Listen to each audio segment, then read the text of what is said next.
Y en el caso del Cusco no hay problema, en el caso para el Callao de la misma manera y Lima provincias.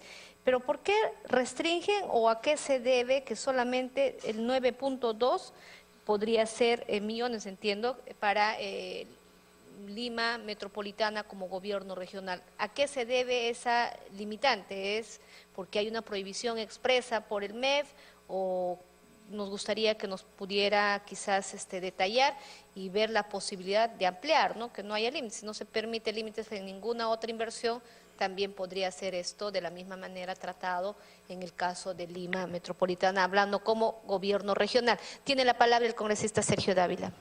Gracias, presidenta. Bueno, hemos escuchado la explicación de la gerenta, justamente del gobierno regional, pero a la vez, presidenta, tengo que indicarle que después del evento del fenómeno del niño costero, me imagino yo que se ha hecho un levantamiento de fichas para poder dar a conocer las necesidades justamente y las mejoras que se tienen que hacer. No nos olvidemos, presidenta, que en toda la ribera del río lo más delicado son las zonas vulnerables, las zonas donde la gente ha estado viviendo, y es la zona que son rellenos y esos rellenos van a caerse como si fuese arena, definitivamente. Entonces, yo le rogaría a la gerenta tomar en cuenta para hacer una evaluación y reubicar a esa gente. Porque quizás tengan algún título de propiedad, un certificado de posesión que les da ciertos derechos, y esos derechos tampoco podemos nosotros vulnerarlos ni nada, pero en todo caso consideramos, presidenta, que no pueden seguir viviendo ahí mientras no se haga una defensa como debe ser, una defensa con enrocado, con uña, con todo como debe ser. También para considerar o para que tengan en cuenta que existe en el Ministerio de Vivienda una dirección que es Nuestras Ciudades, si no me equivoco, ¿no? Que esta dirección, presidenta, está equipada con mucha maquinaria y que está justamente al servicio de las municipalidades, al servicio de los gobiernos regionales, para salvaguardar la parte de defensas ribereñas que estén ligadas a los cercanas a las poblaciones, ¿no? Por lo tanto, considerarlo, porque estamos viendo que las necesidades son 1.300 millones de soles, de acuerdo a lo que han hecho las evaluaciones, y eso no es un sol, ¿no? Por lo tanto, creo yo que también dentro de la ejecución de estas fichas o de estos perfiles o proyectos se puede considerar como parte de la ejecución estos equipos, esta disponibilidad de equipos que les permitan de alguna manera también pues cubrir esas necesidades. Gracias, congresista. Le damos la bienvenida al congresista César Villanueva, que también nos acompaña en nuestra sesión. Finalmente, por último, el congresista Edu Vergara. Gracias, presidenta.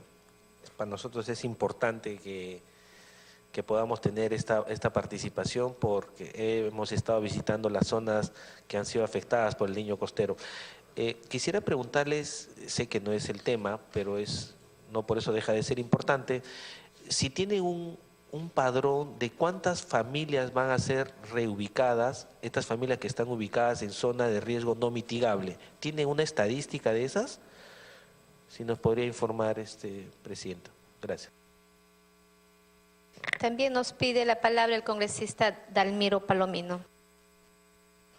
Presidenta, de manera de comentario, de repente, como dice el compañero Edu, no es el tema.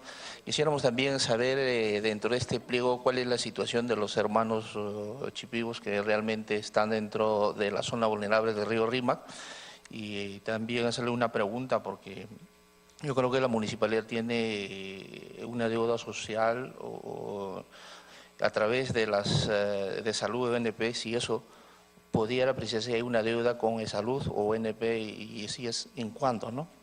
Nada más la pregunta. Bien, tiene la palabra la señora Patricia Juárez o la gerente, en todo caso, para que puedan absolver las preguntas formuladas por los colegas congresistas. Bueno, respecto a la pregunta de la comunidad Shipibo con IVA, ha habido un trabajo articulado de la municipalidad a través de su gerencia de participación vecinal con el Ministerio de Vivienda para lograr el traslado de la comunidad se han hecho previamente el estudio de suelos y también se recabó la opinión de la comunidad, que son los actores en este caso principales, y se determinó que la idea o el propósito que ellos tenían es seguir permaneciendo en el lugar, en la isla Cantagallo. Previamente se hizo el estudio de suelos a cargo del ingeniero Kuroiwa y se determinó que sí era un lugar en donde se podía realizar la reubicación a través de algún tipo de viviendas ya de material noble que sean adecuadas y apropiadas para la comunidad. Esto fue suscrito en actas, plasmado en actas con la comunidad, el Ministerio de Vivienda y la Municipalidad de Lima.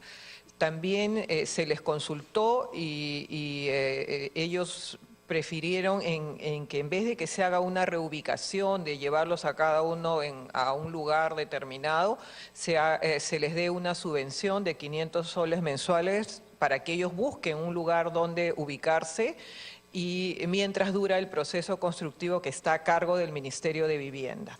El terreno ya ha sido liberado, ha sido limpiado precisamente con las maquinarias del gobierno regional y ya entiendo yo que está siendo entregado al Ministerio de Vivienda para que empiece el proceso de construcción y la subvención esta de 500 soles ha sido aprobado con un acuerdo del Consejo Metropolitano, de manera tal que ya estas familias que han sido empadronadas en un número de 238, si mal no recuerdo, están recibiendo ya esta subvención y están a la espera de la culminación de este proyecto que, como repito, está a cargo del Ministerio de Vivienda.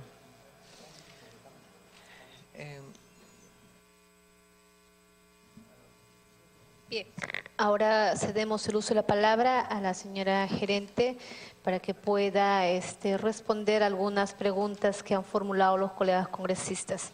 A través de su presidencia, señora congresista, sí, nosotros en materia de deuda social somos muy cumplidos, el personal es personal nombrado, estable, entonces cumplimos con las obligaciones regulares de nuestro personal, los cuidamos mucho. Han sido gente que realmente me quito el sombrero por el personal porque realmente siendo abogados, administrativos, han estado en los lugares de emergencia con nosotros y con nuestros equipos. Y la verdad es que hemos ayudado a mucha gente en forma anterior incluso a los ministros en su llegada. En segundo lugar, yo quisiera resaltar efectivamente el pedido del congresista Dávila en el sentido de que efectivamente el encauzamiento y los proyectos que tenemos para la segunda etapa que sería el RIMAC y la segunda etapa que sería en Chillón y Lurín, nosotros hemos invertido ya 19 millones de soles en el río Chillón, en la zona de Caraballo, pero esto tiene que ser de una vista de cuenca, en decir, estar el gobierno de Lima provincia, nosotros y el Callao, porque con una visión de cuenca realmente las estructuras presupuestales pueden resultar mucho más eficientes. En mi calidad de presidenta de las cuencas hemos logrado establecer justamente esos proyectos de forma integral y estamos bajo los estudios definitivos, tanto el señor Nelson Chuy, que estuvimos con él en Huacho, y también con algún personal de los municipios distritales del Callao. Y ellos han comprendido que nuestra tarea en conjunto va a ser muy potente para que también los congresistas de Lima nos apoyen ante el gobierno nacional y tener esos proyectos a la brevedad posible. En relación al el tema de nuestras ciudades, la entidad del Ministerio de Vivienda, en efecto, ellos firman convenios con algunas municipalidades que cercanas al cierre de su ejecución presupuestal, como nos pasa a nosotros, estamos escasos de recursos de gasto corriente. Y por eso que mucha de la maquinaria que asigna el Ministerio de Vivienda lo es lo que conocemos como máquina seca, es decir, con costos administrativos y de combustibles sumamente altos. Yo debo confesar que en el momento incluso de la emergencia le pedimos al ministro en su momento de Energía y Minas que extendiera una línea de abastecimiento permanente, pero las respuestas fueron dadas de manera tardía. Pero independientemente a ello, ese es el costo que tenemos que asumir en relación a el tema de las maquinarias externas. El río es un ente vivo y por ende programas que mantengan maquinaria pesada para los gobiernos regionales en estas 3 cuencas, por lo pronto en Lima, es nuestra misión. Hemos aprobado ya un perfil para por lo menos 3 baterías de maquinaria similares para esto, para que se mantenga en el transcurso de los años una visión integral, como le digo, de cuencas. En relación al tema de obras por impuestos. Es ahí donde nosotros, señora Presidenta, a través suyo, recalcamos nuestra necesidad también de que esta comisión evalúe la asignación del canon y sobrecanon, tanto aduanero como minero. La ciudad de Lima recibe todo el embarque que es de estos productos a través de sus vías, a través de las zonas habitadas. Por ejemplo, yo estoy en este momento tras la obra de Las Torres. Hay una cantidad impresionante de ladrilleras, cementeras, fábricas, y la población vive todavía sin pistas.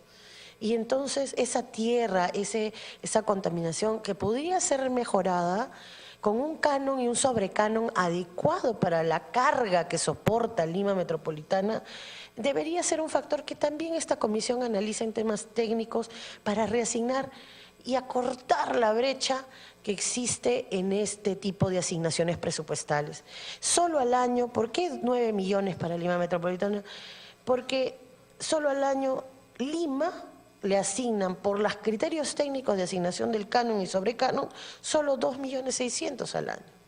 Entonces, si una obra por impuestos me vale 9 millones y yo tengo que solventar año por año ese costo, es prácticamente 500.000 al año. Entonces, realmente no resulta ser un efectivo atractivo en monto de inversión para la empresa privada y tampoco para el gobierno regional, porque con tan poco recurso, 500.000 significa un punto de nuestra ejecución presupuestal. Entonces, realmente ahí las consideraciones técnicas, ya analizándolas, debemos de darle un poquito más de valor a toda la carga que significa y a toda la cantidad de personas que generan esa actividad productiva dentro de la región Lima Metropolitana.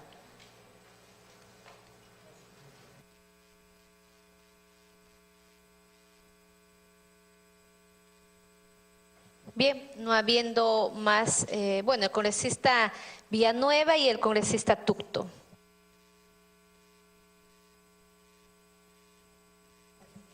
Gracias, Presidenta. Solamente una pregunta. Los detalles presupuestales tiene que ver con la pregunta que voy a hacer. Esta super cifra de 4 soles 70 centavos per cápita por año es la división del presupuesto que ustedes reciben del Tesoro. No incluye los ingresos propios, ¿no es cierto? ¿Y por qué hacen la diferencia? Porque los ingresos propios y lo que recibe el Tesoro forma una sola masa. 1, 2, solamente como comentario. El porcentaje del canon, ¿no es cierto? Ni las propias zonas donde se produce la riqueza para el canon la reciben como tiene que recibirla. Y tanto la primera pregunta como la última pregunta tiene que ver con un sistema de redistribución que tiene que ver con la descentralización.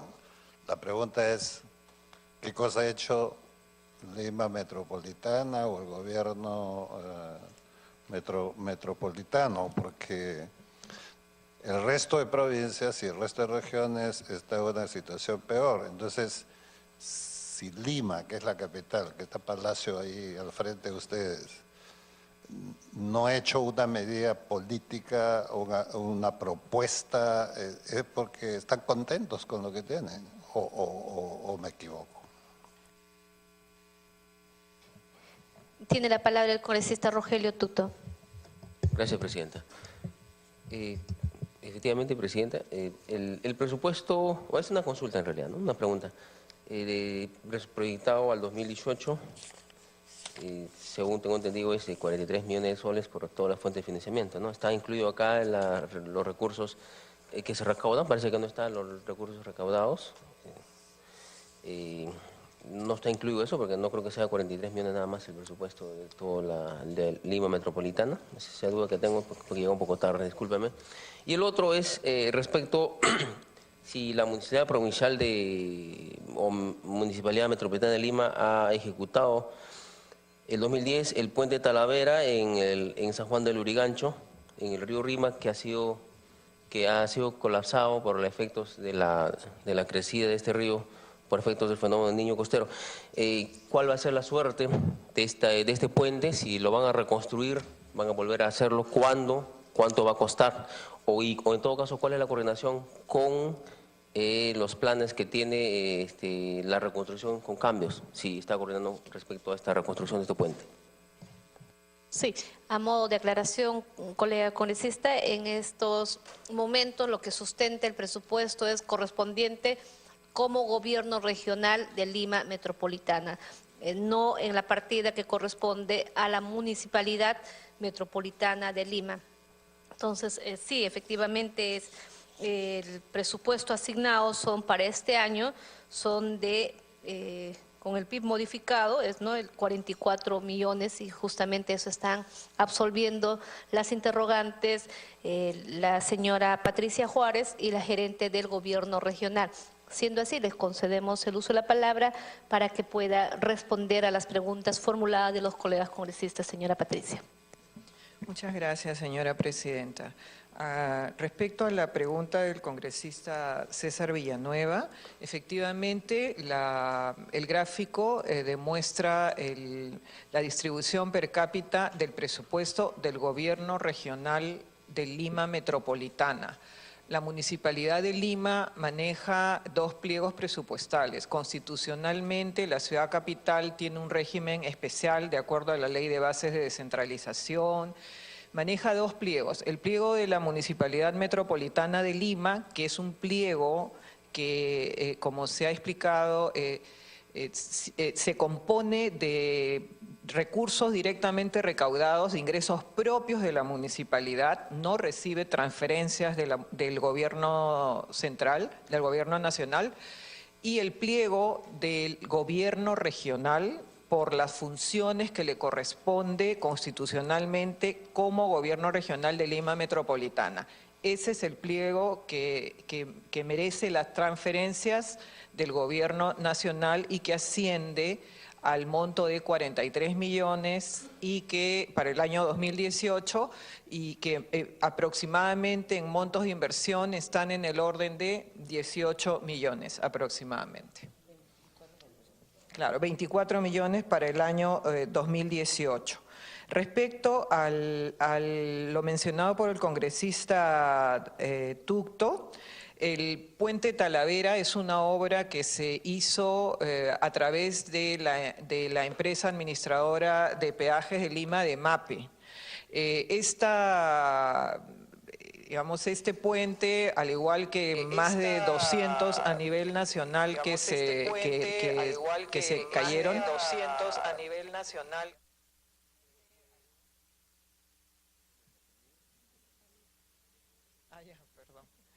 Bueno, ha tenido la intervención del Ministerio Público y en este momento precisamente se está a los resultados de las investigaciones que se están haciendo en el Ministerio Público y inmediatamente que eso culmine y pueda la municipalidad tener la disponibilidad de poder, solucionar el problema técnico que se ha producido ahí, seguramente va a encontrar una solución.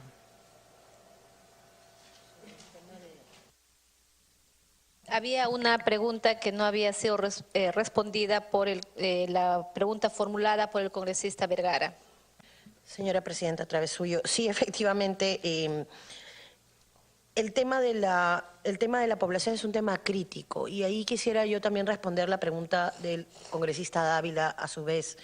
Efectivamente, el encauzamiento permite también delimitar la franja marginal, la cual desarrolla a través del Ministerio de Agricultura, a través de la Autoridad Nacional del Agua. Esta franja marginal permite desarrollar proyectos viales, de malecones, que permiten que la ciudad a su par crezca ordenadamente.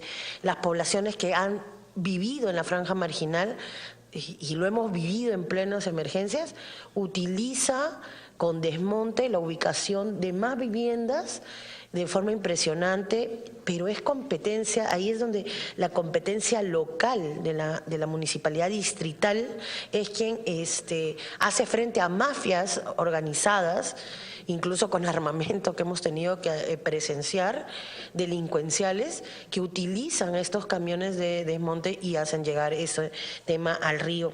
Por eso que los programas de encauzamiento que estamos viendo de manera integral también permiten atender el sistema de lo que serían las habilitaciones urbanas.